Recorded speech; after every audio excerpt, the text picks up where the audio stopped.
Welcome back, folks, to #AskGSM here today for April 26th, 2017, edition 178 here today. I'm Graham GSM Matthews. Hope you guys are doing well.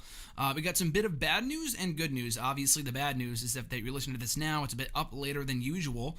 The good news is that because I was unable to record at the time I usually do, I have A, more time today, and 2, better equipment.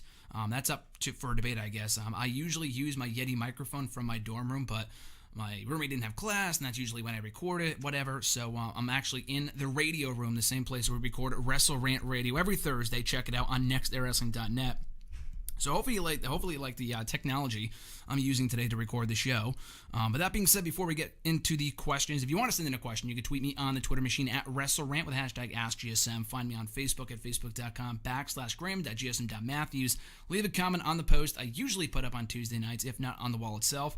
And last but not least, drop a comment on this very video. I'll be sure to include your question in next week's edition. Let's get started here from Prince5835 from the YouTube. His question was, why do you think people want to see Finn Balor turn heel so bad? He hasn't really shown signs of turning heel, nor has he really been on the roster that long. I have heard the same kind of, not complaints, but the same concerns for Finn Balor as well, in that people want to see him go heel. I think he will flourish as a heel at some point down the line. I do agree it's still too early. He just come back 3 weeks ago. I mean, I could see him going heel if he had nothing set up for the foreseeable future. I know he has nothing going on like right this second. Like he's been facing Kurt Hawkins and Jinder Mahal. He was like in a random 6-man tag team match on Monday. But that's just because it looks like they're biding time until Bray Wyatt is free after Sunday's Payback pay-per-view. And I assume he's going to be on the pay-per-view, on the kickoff show, the friggin' Miz on Miz TV. So for whatever that is worth. But I'm pretty sure they're just, killing time until Bray Wyatt is free. They'll do that feud going into Extreme Rules or this summer, whatever. They'll probably do that until SummerSlam, or maybe they'll put Balor back in the title picture at some point, which seems unlikely because Brock is the champion, and he'll probably hold that championship for a while. And it looks like Braun and Roman will all be involved in the title picture for the foreseeable future. So that being said, that doesn't look too likely. But at any rate, though, I do agree Balor turning heel at this point is a little soon. I think having him go heel against a babyface AJ Styles would be friggin' awesome. And I think that's only inevitable. I know both guys are on separate brands, but, as we said about a year ago for WrestleMania 33, which didn't happen, thankfully so, you could do a brand versus brand match, a Raw versus SmackDown match with Balor as the heel, with the club, with Gallows and Anderson, and then Styles on SmackDown, and then maybe you move Styles over to Raw next year to further the feud beyond WrestleMania. There's a lot of different possibilities, but I think people want to see Balor go heel right now. It's just because maybe he's boring as a face, but he's not really doing anything, nor do I expect him to, because like I said, I assume they're just wasting time, killing time until Bray Wyatt is free, and they'll do that feud probably heading into the summer. His second question, what are your opinions on the Paige and Alberto Del Rio situation? I talked about this months ago. I'm not going to judge them. I honestly just could not care less. I laugh like whenever something bad happens, like with Del Rio, like when he went on a drunken rant on about the WWE and Triple H and all this other garbage a couple of weeks ago on like Periscope or something. I laughed at how dumb it was. The guy's a complete idiot. He's a pedal, as he would call other people. But with Paige and Del Rio, I talked about it on Sportskeeda about a week ago. And speaking of Sportskeeda, by the way, brief tirade on this. Just do not rely on them for any credible news whatsoever. Along with Ringside News, which I ranted about 6 months ago. Sportskeeda is no better. I write for them. They're a good website, but in terms of news, they're terrible. So if you go to Sportskeeda for original news and you believe everything they're putting out there about, the original WrestleMania card and Vince, told John to propose to Nikki and all this other garbage and Alexa Bliss isn't a good worker, officials say all that other bullshit. Don't believe it. But speaking of which, like I said, I wrote for Sportskeeda about only a couple of days ago 5 reasons why Paige will probably not come back to WWE. I honestly, wholeheartedly believe that she will not be back once she's cleared from injury, once she's cleared to compete from her neck injury. And from what I heard from a credible source, a more credible source in the Wrestling Observer newsletter, Dave Meltzer, he had said that it looks like creative has no plans, like, the creative is nothing for you, that old thing. Creative is nothing for Paige when she gets, healed up from injury. So we'll see what happens. Honestly, again, at this point, it's just a mess. Really is the best way to describe the whole Paige and Del Rio situation. To me, I do not find him to be the best influence on her, but I don't know either of them personally. I've met both of them. Paige is a lot nicer than Del Rio was. Del Rio, I've gone on the record and said he was one of the biggest stiffs I've ever met in wrestling in my 8 years as a fan. 9 years as a fan, actually, at this point, after a couple of weeks ago. But I couldn't care less, but it's fun to watch. Like, I'm not going to judge them like, oh, they should break up, blah, blah, blah. If they're happy, they're happy. Who gives a shit? But at this point, it's like something new every week with these two, and it's just fun to watch and unfold, I hate to say.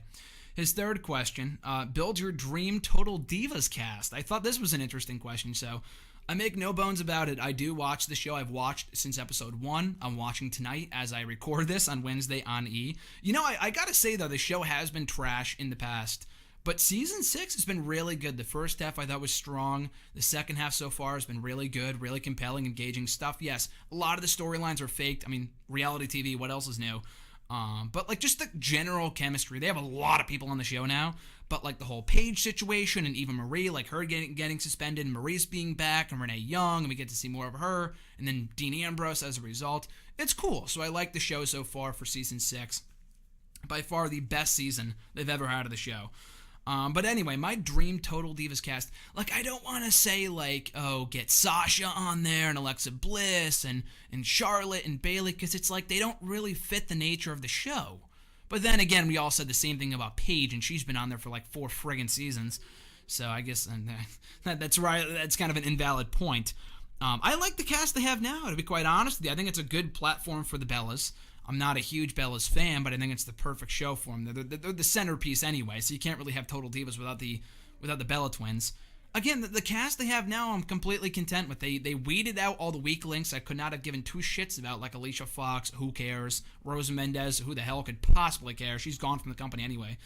I know, like, Paige is on her way out, and even Marie's on her way out. I'm sure for the next season, if they do another, and I'm almost certain they will, they'll probably obviously get rid of Eva and Paige. Probably Paige. She hasn't been on the road in friggin' like 9 months, so I'd be shocked if she was in the next season.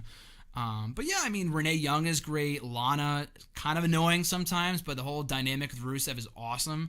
Naomi's awesome. Really glad that she's back on the show. So I would keep the cast they have now. It's kind of a cop-out to your question as an answer, but I don't know. I kind of like the cast they have now for the 6th season of Total Divas. His 4th question, who is more overpushed, Roman Reigns or Charlotte Flair? Another great question. I mean, I like both of them. I think Charlotte in the push that she's been getting for a while now, I mean, giving her 7 championships in the matter of like 2 years, I do agree is kind of ridiculous. But she's also really good. Roman, I mean, it's kind of a tie, but if I had to pick one over the other, Charlotte, again, they've just been giving her too many titles. I love Charlotte. She's an incredible athlete. She has gotten so much better in such a short period of time. She's a freak of nature in the ring. You know, like second nature, blah, blah, blah, no pun intended. I got to go Roman Reigns, though, I think. It's not because, like, oh, boo, Roman Reigns, but it's like, I don't know. I'm just not a big fan of how they've been... With Roman, though, they're obviously shoving him down our throats. At least people will accept Charlotte. Like, they're turning her face because more people like Charlotte than Roman Reigns. And there's a reason for that. With Roman, just people just don't like Roman. I think he's a far better heel than he is a babyface. So I think I got to go with Roman here. I think it's... If you're being shoved down our throats as a heel, there's almost something acceptable about that, because when someone eventually beats that heel, it means something. Like Bayley a few months ago, to an extent, despite the fact it was completely mishandled. But again, that's neither here nor there. I got to go Roman, though, because I feel like, as I've said before, he's just a more natural heel. He's a more natural bad guy, a more natural heel than he is a babyface. It's just not working right now. And until they turn him, people will continue to reject him until the end of time. Emmanuel A., also from YouTube, his question was, and I guess this is kind of in response to the best and worst love romance storylines in WWE I talked about last week, but his question was, do you remember the Kane, Lita, Matt Hardy love triangle? You know, the one where Kane impregnated Lita and later beat Matt Hardy at SummerSlam 2004 to win the right to marry Lita and lead the miscarriage with Snitsky. Also, let's not forget the Edge Lita Matt Hardy affair started, when it started, and later translated into programming. Kane was substituting for Matt as the babyface victim. Do you remember that? Of course I remember it. I was thinking about that after I recorded the show last week. I forgot to include that among the worst romance storylines. Like, I appreciate the fact they told a real life story. Like, the Edge and Matt Hardy stuff was way more real than any of the garbage you just talked about. Obviously, for the reasons that are pretty obvious. With the whole thing with Lita leaving Matt for Edge behind the scenes, blah, blah, blah. It was amazing. It made a complete top star out of Matt Hardy in a few weeks, and then they fucked that up too. But, with this storyline, I know they took something real with Lita and Matt Hardy in their real-life relationship, but the whole miscarriage with Snitsky, it's like, oh, people look fondly back on that stuff. And I think I was kind of thinking about this when you had sent in the question. You're not arguing it's one of the best storylines of all time. I think you have quite the opposite opinion, as I do. But anyone who says, oh, this was when Raw was great, it's like you people would be the same people complaining nowadays if they did this shit in 2017. Nor should they do this in 2017. It's absolutely atrocious. It's just a complete slap in the face. It's tasteless. It's just, an insult to the intelligence of wrestling fans. So I'm glad they're not doing this nowadays because it is complete garbage. But, I do remember the love triangle with Kane, Matt Hardy, Lita, and Edge. Before Edge. But yeah, like you had said, with the second part of your question, they took out, Kane and they put Edge in there instead. But that was a real life thing, though. The stuff with Kane was just absolutely terrible. Like the whole, your baby and I punted him and all that other shit. Like, yeah, it's funny looking back on it, but just because it's so friggin' bad. Like, that was so terrible, it was funny, but at the same time, that was not good television at all. That was, like, when Raw was at its worst. Maybe not the worst, but definitely one of the more tasteless storylines the company has ever done. His second question, fun fact, Booker T and Shawn Michaels have never faced off one-on-one in their careers. This is interesting because Shawn kicked Booker T out of the NWO Revival in 2002, which was referenced in the build-up to Backlash 2003 when they were supposed to team up with Kevin Nash in a six-man tag. You would almost think WWE had that match done somewhere in the early 2000s Raw period, but they never did. Would you have cared to see a Booker T Shawn Michaels match at any time period? Yeah, sure. I mean, I think it would have been a damn good match. It's not like I can sit here and say, oh my God, I'm so heartbroken they never did a Booker T Shawn Michaels feud, as they would be with like a Rock and Shawn Michaels feud or a match even. But no, I think Booker T and Michaels, not like a must-see program or match by any means. It would have been a really good match, but I never knew that though, so thank you for that fun fact. That Booker T and Michaels had never crossed paths in one-on-one action on Monday Night Raw or in WWE in general, maybe on a house show, but I would assume from what your question was, from the way that you phrased that never came to be either. So, I mean, the match would have been good. Again, not must-see, but yeah, I'm also shocked about that too, considering that they were on Raw like in 02 together, in 03 together, maybe in the early part of 04, but other than that, they really weren't. Or maybe even in 06 or 07 when Booker T went over to Raw. I mean, he was kind of, he didn't last too long. He got buried by Triple H at SummerSlam, and then that was it. And then he left the company, so they never had the chance to do the match at that point. But, no, I think the match would have been good, though. My God, what a match. Also from YouTube. I read that in Jim Ross's voice, by the way. What do you imagine the House of Horrors match will involve? Does the gimmick concern you, considering the muted reception the Worms Maggots received at WrestleMania? So, having been there for the WrestleMania match, I think I can speak for a lot of people in saying that, okay, like the worms and shit were cool. Like, oh, that's a cool visual. I mean, the match is dumb. The match sucks. But the visual of, like, what they did, the attempt, like, what they tried to do, it was a nice attempt. It backfired, and it just made for a really, really dumb, boring match. But again, it looked cool when they did it. But people weren't like, oh my God, it was amazing, that type of thing. So anyway, yeah, no, I guess I can kind of agree to that with that to an extent. That the House of Horrors thing, I have absolutely, I am so positively sure that even they have no idea what the hell it's going to involve. I know they kind of teased it. I think from what I read and from what I heard on Raw itself and in SmackDown too, the match will start in a House of Horrors and end up in the ring. Again, how that works out, I have zero clue. It seems like they're trying to take what, like, the Great War and the final deletion was. Like the Great War for TNA in Bound for Glory involving the Broken Hardys and Decay. It was so friggin' great, but it worked for that universe. Like with Bray Wyatt, it just seems dumb. Like the hocus pocus garbage with him has just never been entertaining to me, ever. Like dating back to the whole Cena Wyatt thing a couple of years ago, that was just pure trash to me. Again, in just my own personal opinion. So we'll see how they do it. I have zero faith in this company whatsoever. It just sounds really dumb. I'm sure it will be dumb. Hopefully it doesn't close the show. I know Roman and Braun can have a great match. We saw that at Fastlane. So I'm hoping they close the show and not whatever this House of Horrors garbage is going to be. But, yeah, as of right now, I don't even think they have the slightest clue what that match will involve either, let alone May. Captain Sunshine, also from YouTube, their first question was, is the Miz Push Over? I know it's been 3 weeks, but ever since he came back to Raw, it seems like he's regressed back to the designated role of shit-talking heel who gets embarrassed by more important faces.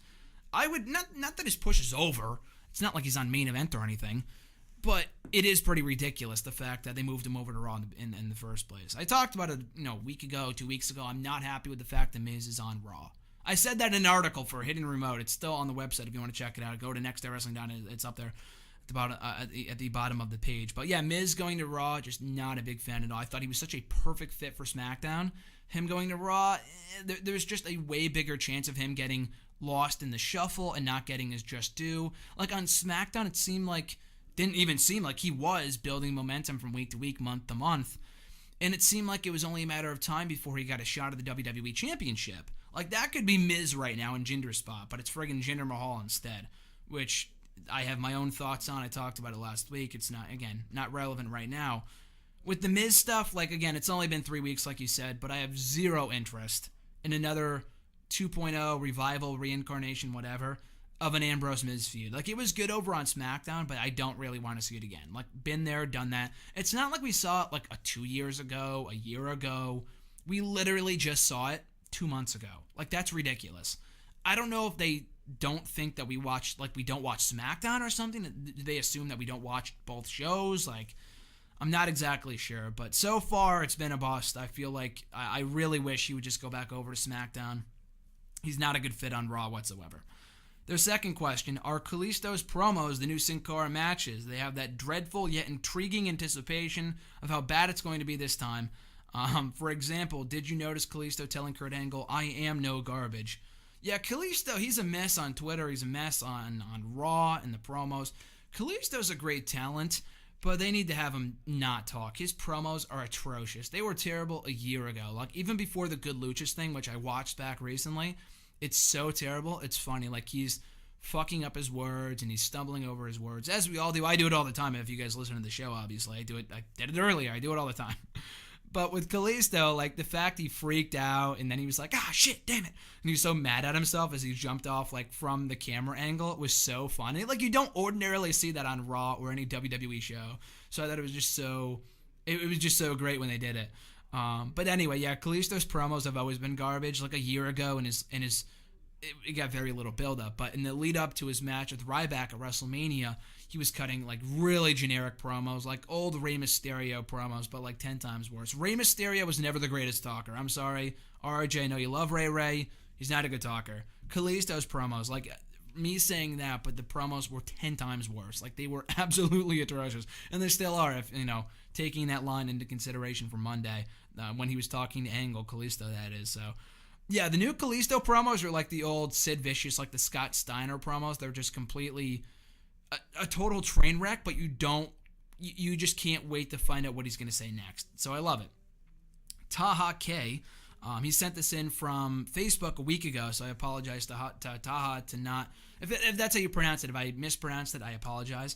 But anyway, he sent in the question a week ago. I already filmed the video. So anyway, his question was, would you ever like to see Stephen Amell have another match in WWE? I would not be opposed to it. I know he's a wrestling fan. And by the way, if my mic keeps on popping, I apologize. Let's try to fix that so it's not fucking up here, but so I'm not ruining you guys' audio. But yeah, no, Stephen Amell having another match, I'd be completely okay with that. I thought he did a good job at SummerSlam a few years ago in the whole tag team match with Barrett and Stardust and Neville. He didn't really do much. I think from what I was there too, but that was such a long fucking show. I'm pretty sure he jumped off the top rope. He's in great shape. Stephen Amell is in awesome shape, but he also loves wrestling too. And I know the major reason why he wanted to come in and do it was because he had that whole thing with Cody, and they, have that great relationship, and they have a great friendship. But without Cody being there, I know there were plans to have him do another match, I think at Hell in a Cell 2015, that same year. And then they just nixed the plans and never came to be, whatever. But no, I know he was interviewed backstage at WrestleMania, which I think he was there in attendance for, and they asked him, would you have another match? And he said, I wouldn't be opposed to it. And like I said, he's a genuine fan.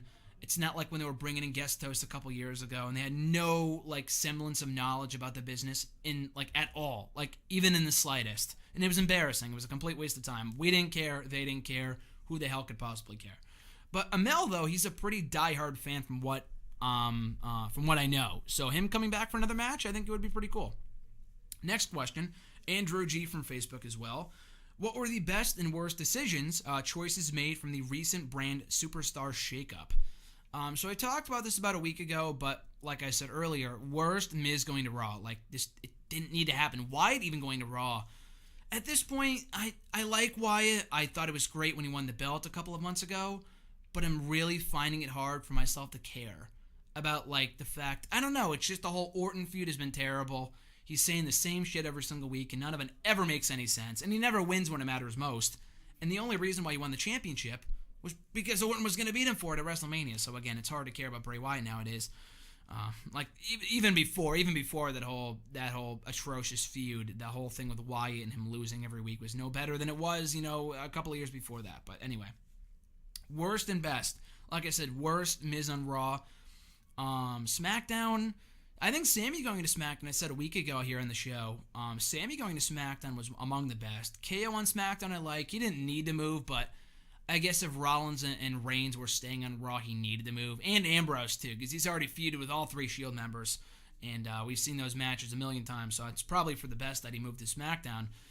Again, though, I think best choice was not who moved, but who didn't move. I like the fact that Cena and Reigns are staying on their respective shows. And even moreover than that, they didn't move Nakamura to Raw. They didn't move AJ Styles, which was the biggest plus out of anything that happened in the Superstar Shakeup. That was the talk of Twitter after Raw ended, after the first half of the Superstar Shakeup, that Ambrose moved to Raw or Miz moved to Raw. It was the fact that they moved, they didn't move, rather, AJ Styles to Monday nights, which was the best thing to come out of that, because he is so perfect on SmackDown. SmackDown needed the star power. They'll be just fine. So yeah, those were among the best. And I like Cruz and Kalisto going to Raw. It's a change of scenery. Not a big deal, but it's better than what they were doing before. Kalisto has now been involved in a bigger match now on Raw with Strowman than he ever was on SmackDown in the near year that he was there. So yeah, those are among the best and worst decisions from the Shakeup, in my opinion. Next question from Nick Wyatt on Facebook. Who are your current favorites to win the 2017 Money in the Bank ladder match? I may have talked about this a few months ago. I know I wrote an article about it for Sportskeeda, but again, the list has kind of changed. For me, the top candidate at that time in March was Luke Harper, but he hasn't been on TV. He was on TV a week ago, but they're clearly not doing anything with the guy, so probably not. And I thought Cesaro, maybe if they moved him over to SmackDown. Sami Zayn was on that list. And that was before they moved him over to SmackDown. So I'm going to still stick with Sami, not saying he will win, but he's definitely among the front runners there. Kevin Owens, I could see. He could easily enter the world title picture at any point, though, so it's probably not necessary as a former world champion anyway. Baron Corbin, I think, is my top pick. I think for a lot of people. He was months ago. He still is right now. And Shinsuke Nakamura, I think, is a dark horse. I think Nakamura as Money in the Bank, he could be world champion tomorrow and people wouldn't bat an eyelash. But him with the briefcase just seems strange. It's out of character for him. So probably not Nakamura, but again, I wouldn't complain because it's friggin' Shinsuke Nakamura, but he would be a dark horse among Sami Zayn, Kevin Owens, and Baron Corbin. Mark S. has a couple questions here from Facebook as well. We'll start with the first one here. With the next designated Raw pay-per-view after Payback being Extreme Rules, and the possibility of a stipulation in the world title match, who do you think should win the match between Roman Reigns and Braun Strowman at Payback? So I'm going to write a whole article about this for Hidden Remote. I'm in the process of doing it right now, not the second, but it should be up either today or tomorrow, whatever. Why Braun Strowman needs to win that match. I know the whole thing with Roman. He just ended The Undertaker's career, presumably. He probably did. At WrestleMania 33, and the fact, why would you have him lose after a month coming off his big win at WrestleMania? You know what? Roman Reigns will be fine. Braun Strowman will not be fine. He'll still have heat, he'll still be popular, but he will not be fine if he loses to Roman again. He shouldn't have lost the fucking first time, 2 months ago, a month ago, whatever. why would you have him lose a second time? So he needs to win now. He should win. It seems like they're setting up him and Brock for the June pay-per-view. Roman will be just fine. You shouldn't have to worry about him, and they can go back to that match, with Roman and Brock at SummerSlam, Mania next year, God forbid, but seems like that's the plan right now. But it seems like Braun and Brock is the next match for the World Championship when Brock gets back, which, as I said before, I assume is Extreme Rules. So I'm going to say Braun will win on Sunday, and he absolutely has to win at Payback on Sunday. His next question, who do you see doing talk show segments on SmackDown now that Dean Ambrose and The Miz are gone, or will the show be more like NXT with no talk show segments? I didn't even really think about that, but I've never really thought in like doing drafts and like fantasy drafts and fantasy shakeups and shit. Like, oh, we need to have at least one talk show on each show. Like, no, you don't. Like, you can just do interviews or in-ring promos. Miz TV has gotten a lot better just because Miz has been doing the best work of his career in the past year, but beyond that, Miz TV was complete trash. Ambrose Asylum, who the hell could possibly care? Highlight reel, Jericho's leaving, soon anyway.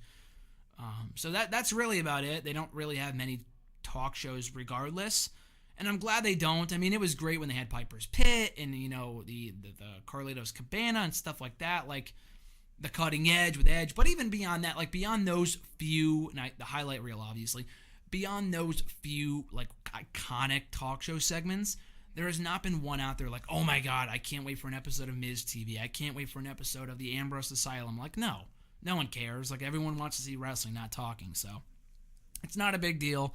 I don't think anyone has really thought of it. It's a good question, but I think less talk show segments, the better, especially for SmackDown being the more wrestling-oriented show, more wrestling-oriented brand of the two between Raw and SmackDown. His next question, have you ever seen Josh, the winner of the Tough Enough season in 2015, in action? And if so, how would you rate him? No, I have not. Actually, I technically have.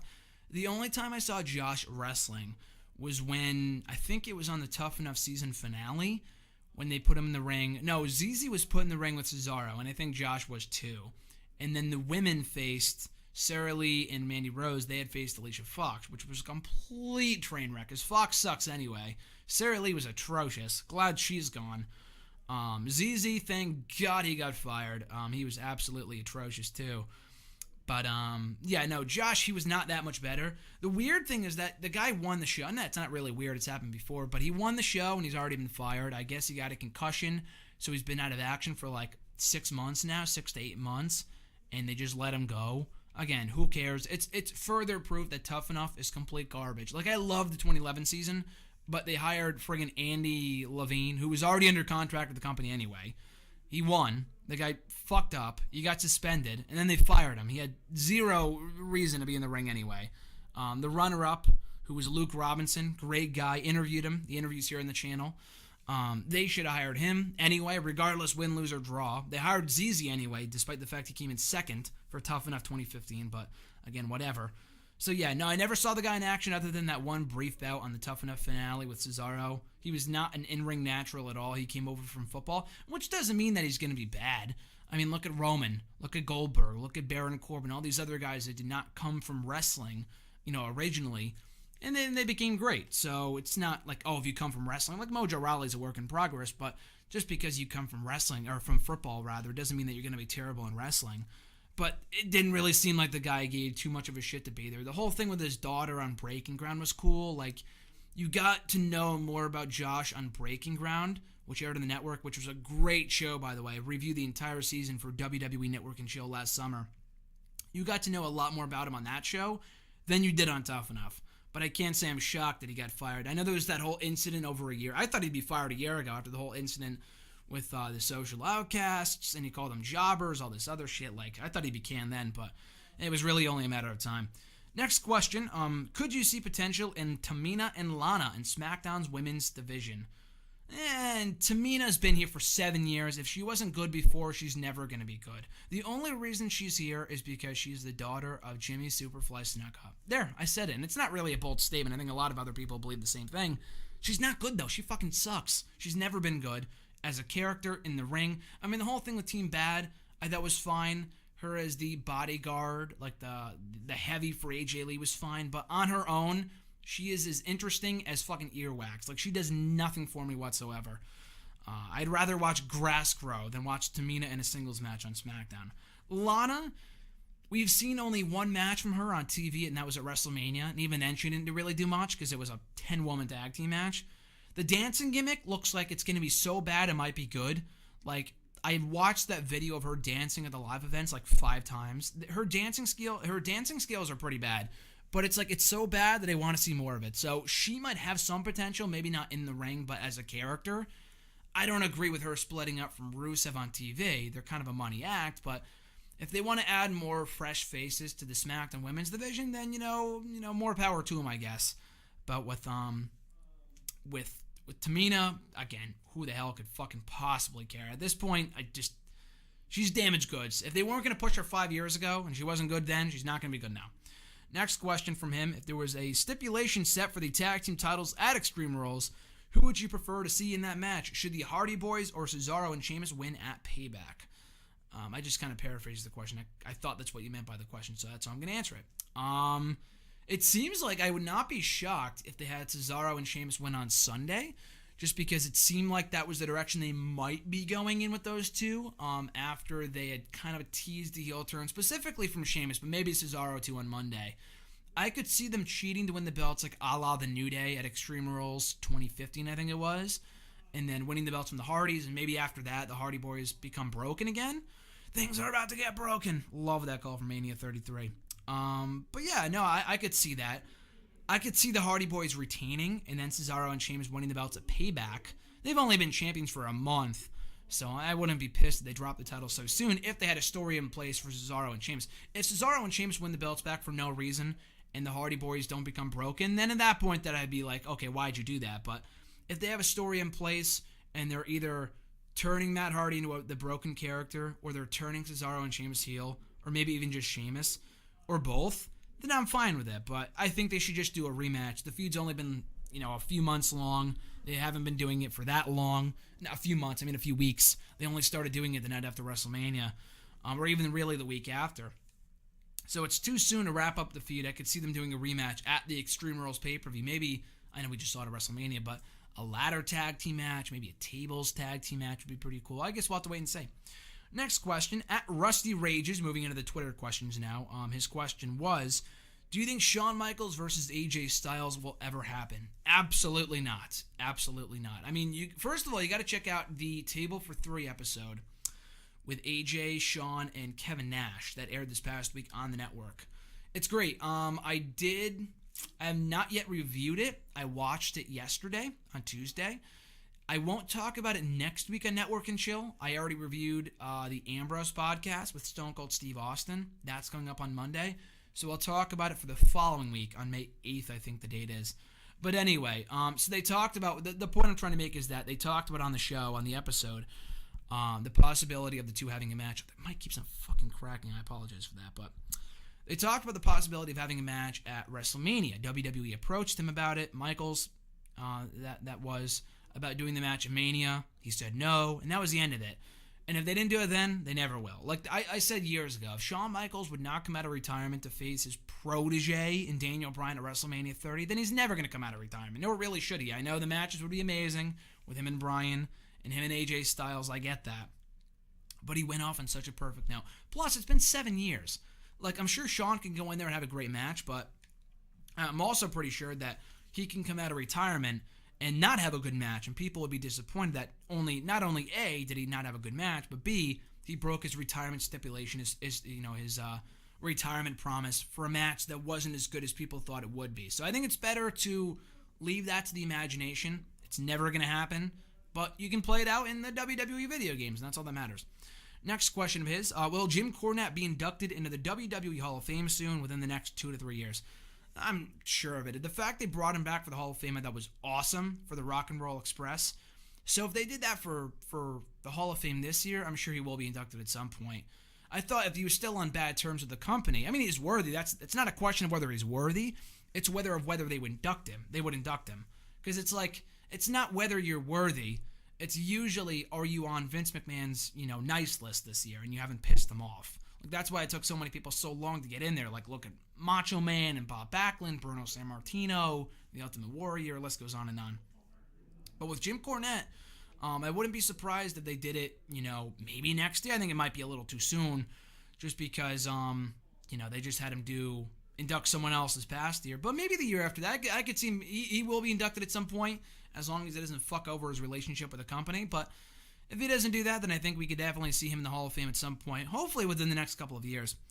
Next question from my brother at RJ_Marceau. His question was, who has a brighter future, Baron Corbin or Braun Strowman?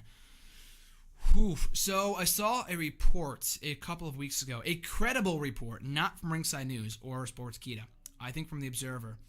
They had said that there are big plans for both Braun and Baron Corbin beyond WrestleMania, and there have been pretty much so far. I mean, Baron's been involved in main events with AJ Styles and other top tier stuff on the SmackDown brand. And Baron Corbin and Braun Strowman has been headlining Raw, facing Big Show in the dumpster match. He'll be facing Roman Reigns again on Sunday. So I believe that report. But the report also did indicate they see a better outlook in the main event scene for Baron Corbin than they do Braun Strowman, which I thought was really interesting. And I would have to agree. I think both guys have very bright futures. I know RJ won't appreciate me saying this because he loves Braun Strowman. I like Braun Strowman too. But I do think of the two that Baron Corbin has a better potential to be a bigger breakout star, like in the long term. Just because I think he's better on the mic. He's a bit better in the ring.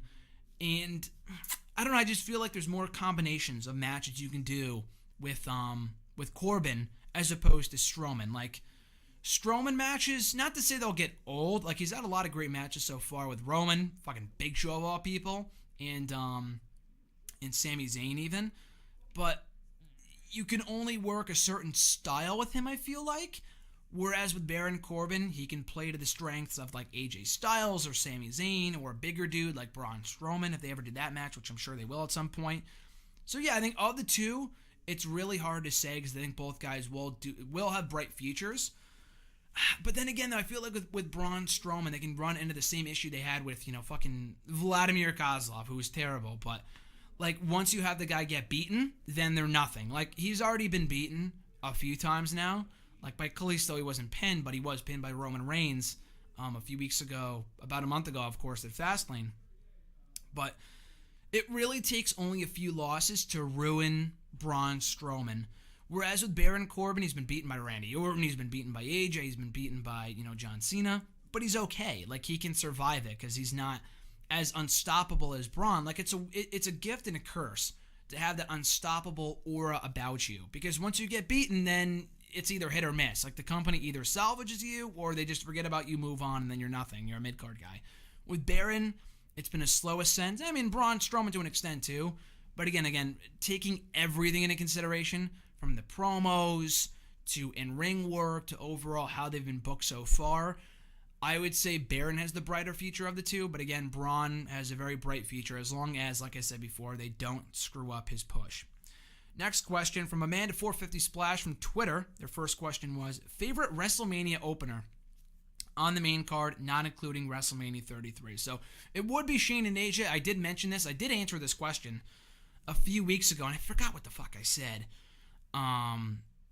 Not the ladder matches. It's got to be Daniel Bryan Triple H. It's got to be Daniel Bryan Triple H.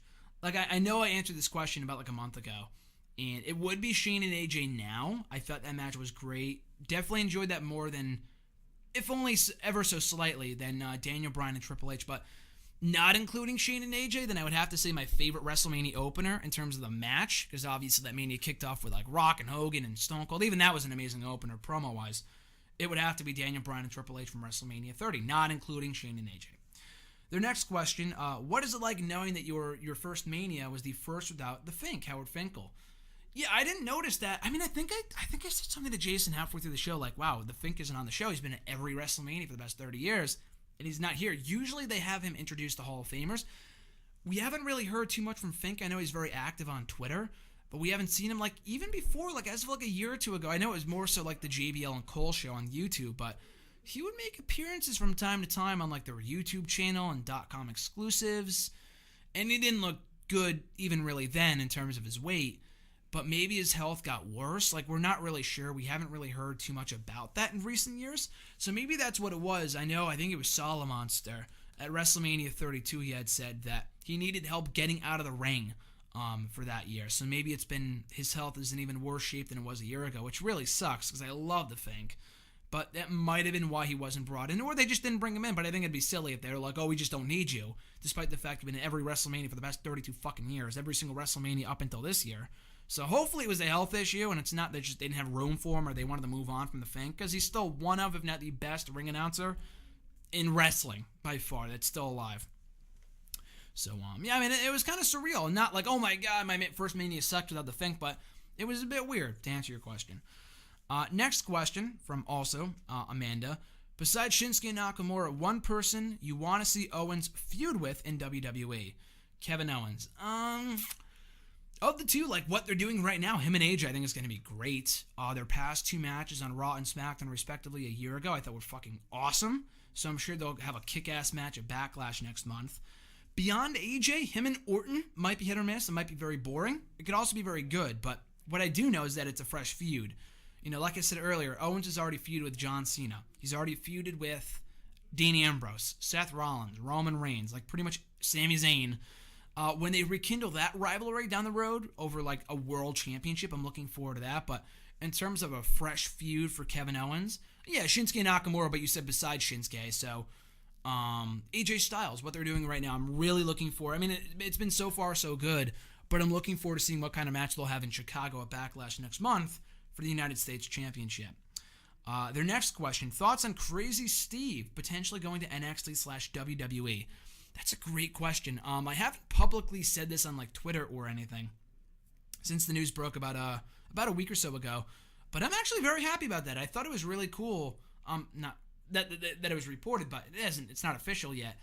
But from what I've been hearing, it looks like he is NXT bound, which I think is awesome. If you asked me like 3 years ago, I would have said I don't care.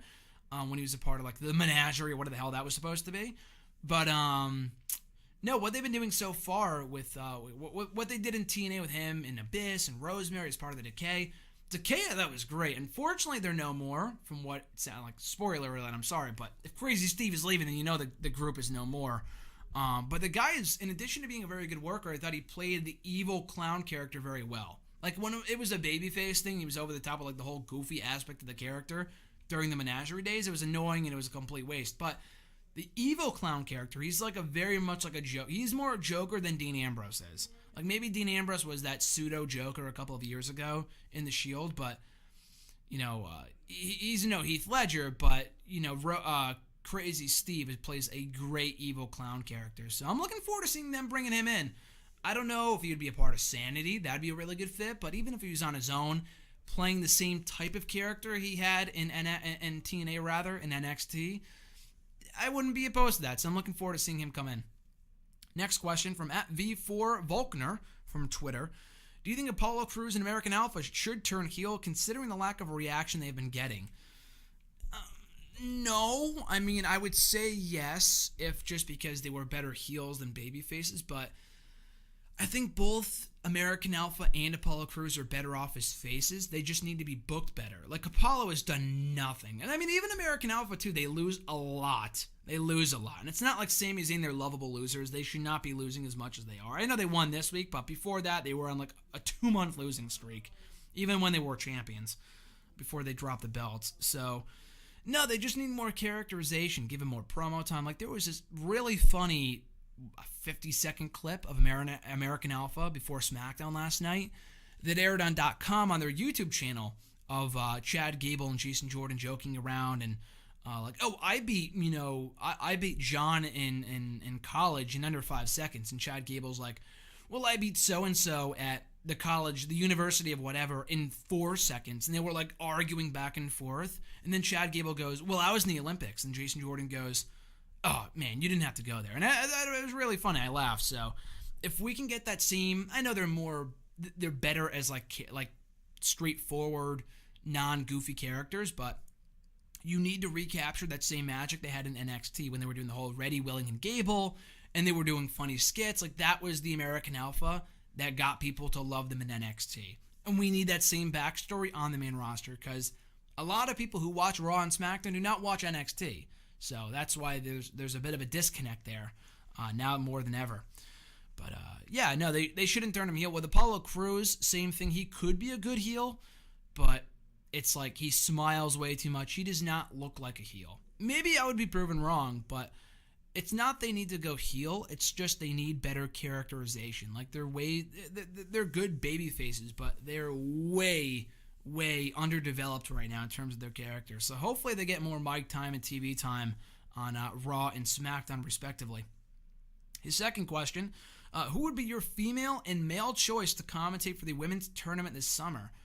That's a pretty good question.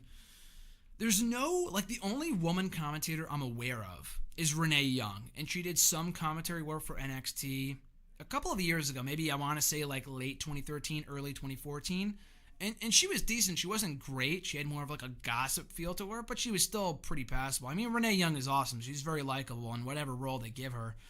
But, I think Renee Young would be a great choice, because she has experience doing it. She does that on top of the talking smack and interviewing anyway. So, yeah, Renee Young would be my choice unless they can find another woman commentator. And again, I'm not sure there are many female commentators in wrestling. I just can't think of any. So Renee Young would be a great choice. Unless I guess they could bring in someone like Lita. Lita wouldn't be bad. I think Lita would be pretty good actually. But she wasn't a great analyst. Maybe commentating is different, but she was not a great analyst for the pre and post show. She wasn't great, but I think Renee Young would be a good choice though. For a male commentator, again, good question. It would be cool if they could bring in someone. Finley knows the women better than anyone, but I don't know if he'd be a good commentator though, with the Irish accent and shit, and he was never an amazing talker. Finley would be cool, but he's also not a huge name, which they want, like a Daniel Bryan or a Nigel McGuinness or whatever. So I don't know. I don't really have a preference. If it was just Corey Graves, I'd be fine with that.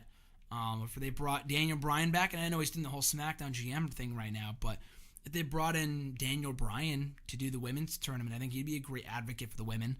But definitely Renee Young for the women, and then for the men, for the male commentators tournament, in terms of a male commentator for the women's tournament, Daniel Bryan, unlikely, but he would be a good choice, or Corey Graves. Mauro Ranallo would be great, but of course, that's no longer possible. Next question from Mr. Singleton16, also from Twitter. Do you feel the champions have a target on their back nowadays? It feels like no one wants to be champion. I mean, it's not even a current thing. This goes back years. It seems if I'm not world champion, who gives a shit? That should not be the mentality. It's the same thing as the old wins and losses don't matter. Say that, tell that to Neville, a guy who has not been beaten one-on-one since fucking October. He is more over now than he has ever been in his entire career. Tell that to guys like that. Or guys like Braun Strowman, who was undefeated for X amount of months, and he was the and still is, arguably, with Brock gone, one of the most over guys on that entire show. So don't give me that all wins and losses don't matter bullshit, because it's not true. It's not true. They only say that when it fits their narrative, when it's convenient for them. But they do matter. That said, the little things like that, people should want to be the world champion. Kevin Owens, I know he's U.S. champion right now, and maybe they weren't really envisioning this for the future with him being, going to SmackDown. They had no idea they would do that until the day of the show. I don't know. But with KO, he had said right after Fastlane, I will get my rematch for the Universal Championship at some point. Not right now. But he's on SmackDown now, so he never can get that rematch. That's stupid. But it seemed like even that notwithstanding, I know Jericho was a big thorn in his side, but he should have been more fixated on getting back that championship. That should be his number one concern. But he's whatever. I know it's not their fault. It's the way they're being, written and portrayed and shit like that. But even with Finn Balor, the guy lost the belt. He was never beaten for it. He had to vacate due to injury. And then what? Then that's it. He's back. He doesn't want the championship back now. We haven't even heard from the guy yet. So since he's been back, I don't think anyway, on the mic. So, yeah, I mean, it's the little things like that that make a huge difference. Speaking of Kevin Owens, about a year ago, after he lost the Intercontinental Championship, it's does he not give a shit about the belt or something? But then after he, got rid of the thorn in his side that was Sami Zayn at Payback, he then said, I want back my Intercontinental Championship. And I'm like, that's awesome. I shouldn't be saying that's awesome just because it should be a normal thing for him to say that. But it's so out of the ordinary for this company that I appreciated the effort to make the title mean something, which it was. I feel like the Intercontinental Championship was one of, if not the most prestigious and well-protected titles in all of 2016. At least like in the second half anyway with Miz. He had a huge role in accomplishing that. But yeah, no, I do agree. It doesn't really feel like everyone wants to be champion nowadays, but that's the way that it should be, though, considering that everyone should be, should want to have that desire to be a world champion, or just a champion in general. His second question, how do you think the new welcoming committee will fare in a division with only 6 people? So I assume he's talking about the apparent new stable of Natalya, Tamina, and Carmella. I think it's fine for now. Like, it made sense for them to end the SmackDown main event last night and end the match in a no contest. Like, that's okay. But I hope this does not become like a stable. Like, the last thing we need is more stables in the women's division. More tag teams are fine, but when you have the fucking shit like this, like the stables, it brings back awful, awful, awful memories of the Divas Revolution, or whatever the hell it was supposed to be a couple of years ago. Team Bella and Team PCB and Team this and Team that and Team Bad and Team Good and Team Adequate, like all this other shit. And none of it meant anything. All you got every week was 6 women tag team matches that had absolutely no purpose. Like, if they had trios tag titles like they do in Lucha Underground, then maybe I would care. But when you have nothing to fight for, who the fuck could possibly care? It was a complete waste of time. So, yeah. So, hopefully they're not going in that direction. The last thing we need is another multi-woman match for the title at Backlash. We just got that at WrestleMania from the women of SmackDown. We do not need another one at Backlash. So I'm hoping it's a 1-week thing. We get the 6-woman tag team match next week on the show. And then they move on. And then it's back to Naomi and Charlotte, or Charlotte and Becky, or whatever. I don't like the whole faction wars because they're just a complete waste of time. It helps nobody, and they're just totally pointless. His next question, I'm all for trying new things, but what has Jinder Mahal done to become number 1 contender? How is he even a heel? So to answer the first part of your question, outside of the fact he won the 6-pack challenge and storyline last week, yeah, he has done absolutely nothing. And that's the problem with this company right now. Raw, SmackDown, kind of NXT. Definitely NXT is great at storytelling. SmackDown was for a while. Right now they're just not, at least in this respect. But it's like, I know they have the whole India thing going on right now. They want to have a good relationship with India for the network, and they're opening new markets over there, whatever. They want to expand the market in India. That's awesome. But you know what? You should have had that idea 3-4 months ago, because at least you could have built the guy up and slowly having him score more meaningful victories. Having him lose every single fucking week for 5 years, and then out of nowhere he becomes the number 1 contender to the top title on SmackDown is just lazy. That's lazy. Like, how can anyone at this point take this dude seriously after he lost to Sami Zayn, Finn Balor, Roman Reigns, fucking Mojo Rawley he lost to? Like, how could you take the guy seriously at this point? So, yeah, again, I'm all for trying new things too. I think it could work. This week was a decent attempt. Like, the promo I could not have cared less about, but the attack I thought on Orton I thought was good. And him taking the title and the whole, oh, he's Indian, so you need to boo him, is just awful. Like, the fact they still do that shit is just terrible, but I expect nothing else from this company. That said, how is he even a heel? I mean, he trashes the audience. I mean, the way he's a heel is because of, oh, his skin color, he's an Indian, let's boo him. Like, that's terrible. That is absolutely terrible. That is just atrocious. That's why he's supposed to be a heel.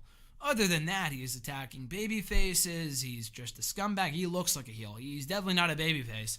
Jinder I don't know. He's got something about him where you just cannot help but hate the guy. It's not that he's also not good. And it's not a race thing either. He just fucking sucks. He looks like a douche. He looks like a terrible. He just looks like he's not a nice guy. Which is what makes him a heel, and the fact he trashes the audience. It's not a race thing, nor should it be a race thing. But, yeah, I mean, if they were going to put Jinder in this spot, that's one thing. But they should have, I mean, I know they book from literally day to day. Like, that's not an exaggeration. They will finalize scripts the night of the show, the day of the show. Usually the night of the show, like minutes before they go live. I understand that, but they should have had the idea to do this months ago. Because then you could gradually build the guy up, as opposed to going from losing to Cesaro in a random match of Fastlane to now taking him seriously as the WWE Championship Challenger. That's, again, just lazy storytelling. Last question here from at the 123egg, or just 123egg rather. A fitting question to end with, but his question was, do you care about Payback? I personally do. I mean, you might find that hard to believe. I know Raw this week was not good, but the past 3 Raws before that I thought were great. I thought the night after WrestleMania was always awesome. Week after that was good with the Superstar Shakeup, and the week after that I thought was also really good. Raw has been better than it has been in recent months. But I thought the Go Home show effort was it really just largely bored me.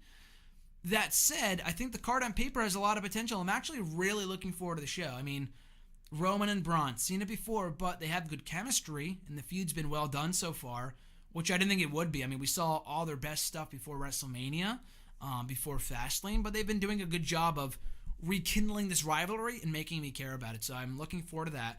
House of Horrors I have zero interest in, maybe just to see how big of a fuck-up it is and how bad it is.